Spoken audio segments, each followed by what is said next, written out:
Bonjour à tous, dans l'épisode d'aujourd'hui j'avais envie de discuter avec vous des tendances SEO à suivre pour 2022.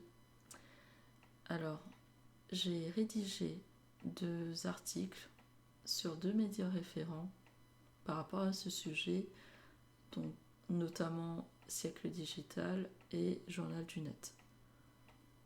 Alors quelles sont les tendances à suivre en 2022 ? On parle très souvent en ce moment des Core Web Vitals. Et donc, effectivement, Google maintenant a mis en place un système pour mesurer 3 métriques.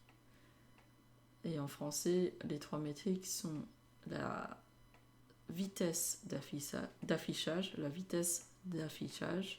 qui se traduit par le largest contentful paint, la stabilité visuelle, qui se traduit par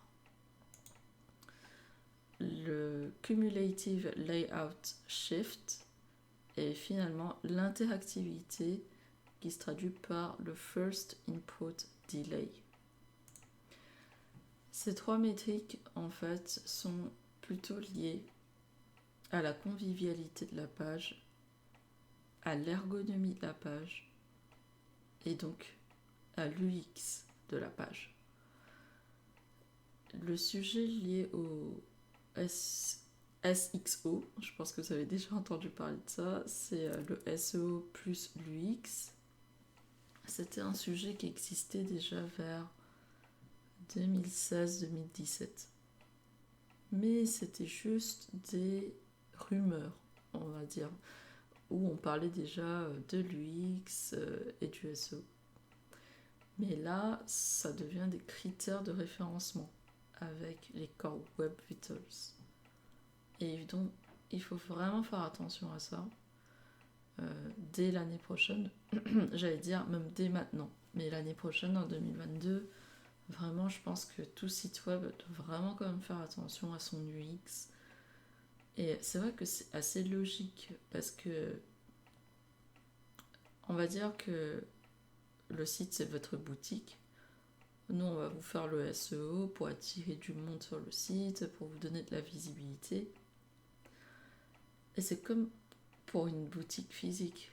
Ok, on a attiré du monde dans la boutique, mais une fois arrivé sur le site, si les rayons sont mal organisés, mal rangés, si c'est pas ergonomique pour, je sais pas, aller jusqu'à la caisse pour aller payer son produit, enfin, ça va vite lasser l'internaute ou le consommateur et il va s'en aller du site.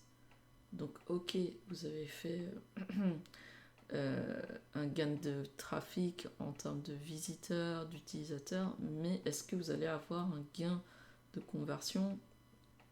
Ça, déjà en plus, le SEO ne peut pas vous le garantir, ni même l'UX.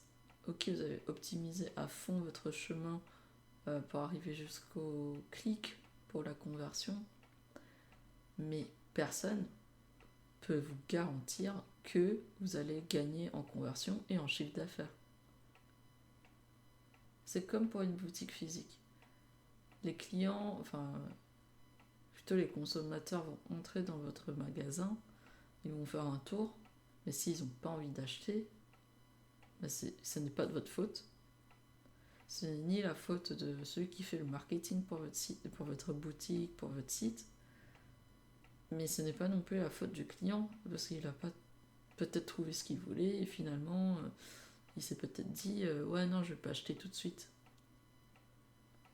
Donc, peut-être qu'au sein de votre site, pour que ça soit plus convaincant, vous devez mettre en place des promotions ou je sais pas, des choses qui argumentent et qui montrent que si votre consommateur n'achète pas ce produit ou ce service, il y a un manque à gagner pour lui, qu'il a certainement ce besoin mais il n'en était pas conscient. C'est à vous aussi sur votre site de mettre en avant ça, de mettre en avant le manque à gagner si jamais un consommateur n'utilise pas votre service ou votre produit. C'est comme pour nous en tant que SEO. L'argument qu'on donne, c'est que si un webmaster, un e-commerçant ou autre a un site web mais ne fait pas de SEO ou ne fait pas de SEA, ben, il a énormément qu'à gagner en termes de visibilité, en termes de possibilités d'être encore plus visible et bien classé sur des mots-clés ultra spécifiques, des mots-clés longue traîne.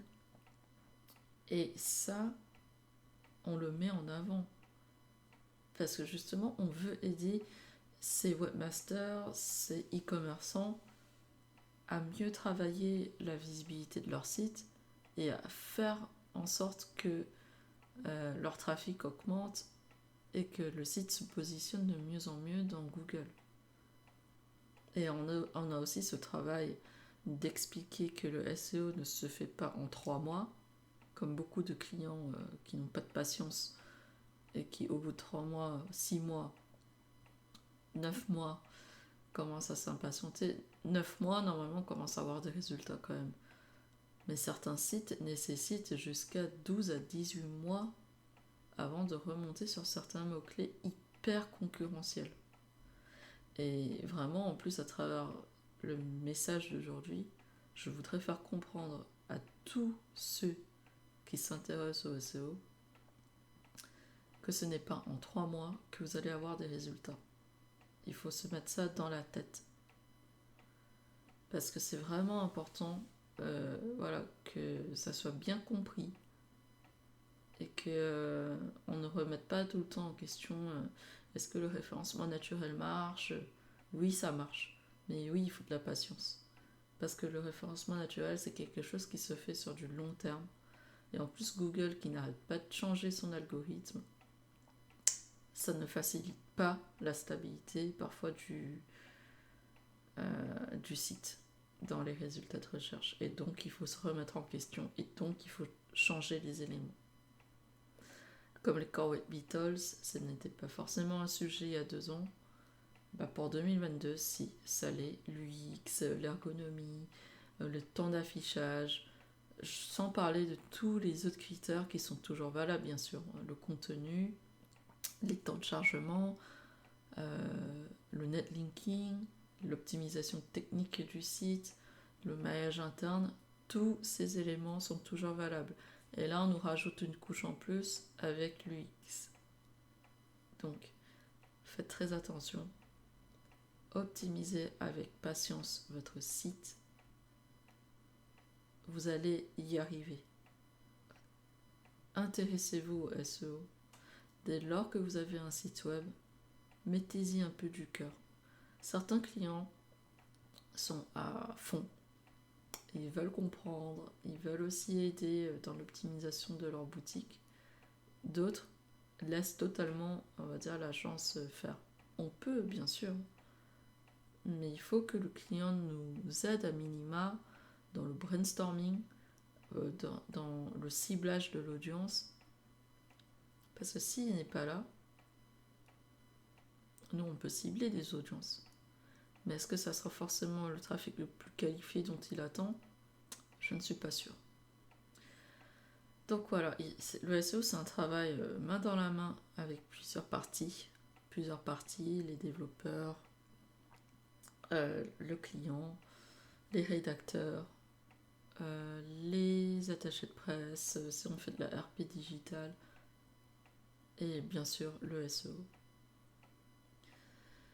Voilà, donc pour 2022, préparez bien votre terrain en termes de UX, en termes de SXO. De mon côté, personnellement, je pense que je vais prendre une petite formation en plus en UX, parce que ça m'intéresse aussi, vraiment. Ça m'intéresse de mieux comprendre comment est-ce que ça fonctionne. Et ensuite, essayer d'appliquer tout ça à ma stratégie de référencement naturel. Enfin, ma stratégie, j'ose pas dire qu'il n'y en a qu'une. En tout cas, à mes méthodes pour faire positionner correctement un site web dans Google et dans les autres moteurs de recherche. J'espère que cet épisode vous aura plu. Si vous avez des questions liées au référencement naturel, n'hésitez pas à me contacter. Bon courage à tous!